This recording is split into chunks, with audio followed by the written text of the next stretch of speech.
Welcome to Run It Back Philly. DJ Eastwood doesn't need your mother-f***ing intro. Yeah.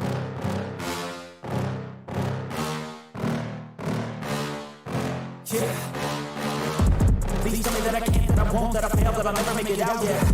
Please tell me all the bad and the good, till my head full of every single doubt, yeah. Please say any negative thought, I pop off when I hear people saying not. I get up to the thought of when no one wrong, I won't stop to the top. Ladies and gentlemen, it is apparent that shit is hitting the fan. Shit is hitting the fan. Fan spinning shit. Shit hitting fan. Right there.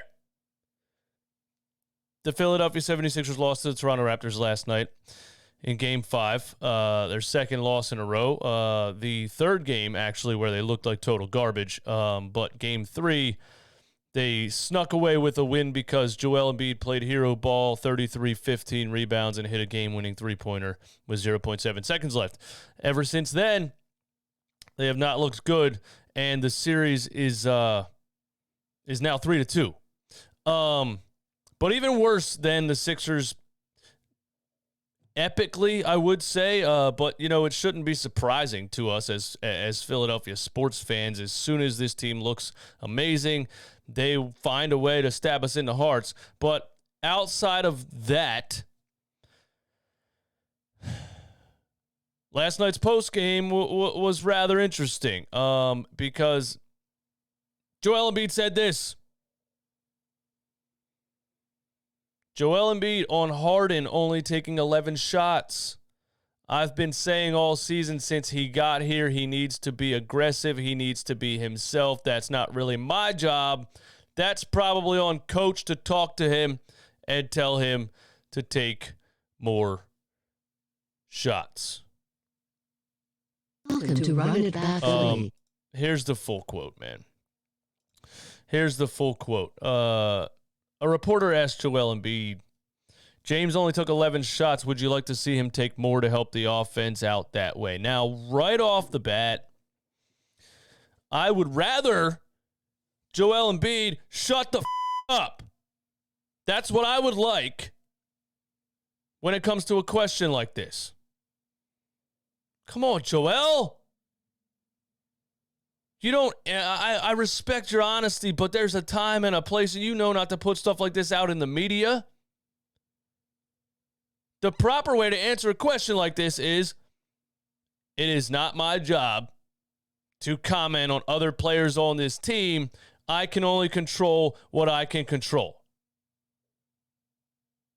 Instead, Joel Embiid, after playing an atrocious game, after playing some of the worst interior defense I've ever seen him play, and after hanging out on the three-point line the entire second half, thinking he's a 6'4" guard, that's the point that I'm making. All of the things that he did wrong in that game, the last thing he should be doing is sitting up in a press conference and making comments on other players.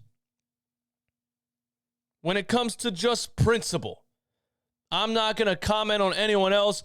I played like shit. That's what he should have said. I'm not up here to comment on anyone else. I played like shit. Instead, he gets up there and says this. I mean, I've been saying all season since he got here, he needs to be aggressive. He needs to be himself. That's not really my job. That's probably on coach to talk to him and tell him to take more shots, especially if they're going to guard me the way they've been guarding me. But that's really not my job. But we all need to be better offensively. We missed a bunch of wide open shots. At times, I just feel like we just invited. When I was getting doubled, we were not aggressive attacking the ball. We just kept moving the ball around the perimeter, and that gave them time to recover. And that's why we were not able to get anything out of it. So if that's what they want to keep doing, we got to take advantage of it. Now, outside of me wishing Joel Embiid would not have said any of this to the media, I completely agree with him. I mean, he's absolutely 100% on the money. I mean, outside of the fact that he should have been under the rim most of this game. Like, what was the winning formula in game 1 and game 2? Why were you catching the ball at the three-point line trying to create offense like a point guard in the third and fourth quarter of this game? But outside of that, I agree with what he's saying. We did not have enough players making aggressive moves in the half court, period. When we kick the ball out and swing it, we need people to make quick decisions. Tobias Harris, catch and shoot, or one dribble jump shot, or drive to the rim without hesitation. James Harden, catch and shoot, or one dribble jump shot, or drive to the rim without hesitation. I completely agree with him that this version of James Harden, especially last night, was not good. But you can't say this. Because now what's it look like? Now James is sitting here like, oh, he's blaming me? You have a potential to injure a relationship when you start doing things like this. I love Joel Embiid. I think he's a fantastic person. I think he's one of the greatest centers to ever play the game, one of the most talented people his size to ever touch a basketball. But in the past couple of games, Joel, you haven't been yourself. Maybe it's a thumb injury. Maybe you're getting frustrated because you're not playing your normal game. But last game, with the pushing and shoving and all the back and forth with Pascal Siakam that I felt was totally unnecessary. And now this game, the way that you played, and then the comments you're making afterwards. Joel, you're not being yourself right now. You got to get back to being yourself in Game 6, which, sadly for us, is in Toronto. I was on a Twitter space last night. My guy Swipe a Cam invited me. Unfortunately, the Twitter space was full of 12-year-olds, it seemed like. I jumped on there to say my piece.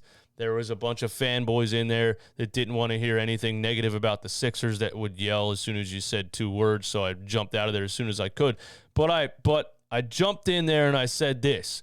All I hear in this Twitter space is a bunch of excuse-making and a bunch of crying. The Sixers just got their asses kicked for the second game in a row. We need to sit here and take all the heat these Toronto Raptors fans want to give us right now, because they're absolutely right. And we should be concerned. I asked the question in the live stream last night. We should be concerned. It is very possible for this Sixers team to be the first team in NBA history to blow a 3-0 playoff lead. It's very possible for Doc Rivers to be the first coach in history to do that. He already has the most 3-1 blown leads in history. He lost 7 of his last 8 elimination games. That's an NBA franchise record. That's an NBA record.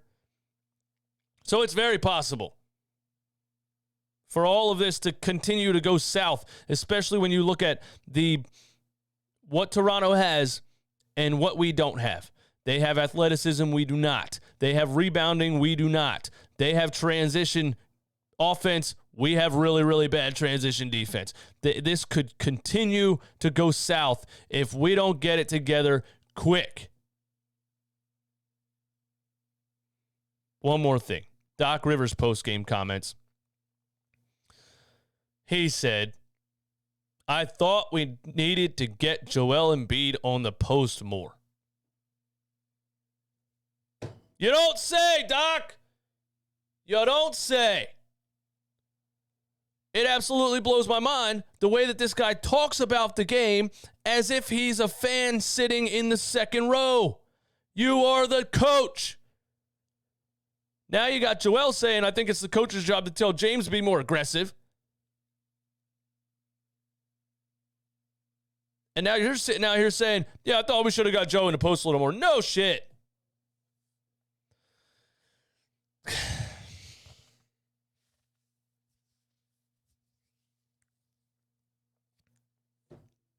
This team, man. Give me all your thoughts and opinions in the comments. I don't know what else to say. Y'all have a good day, man. Peace.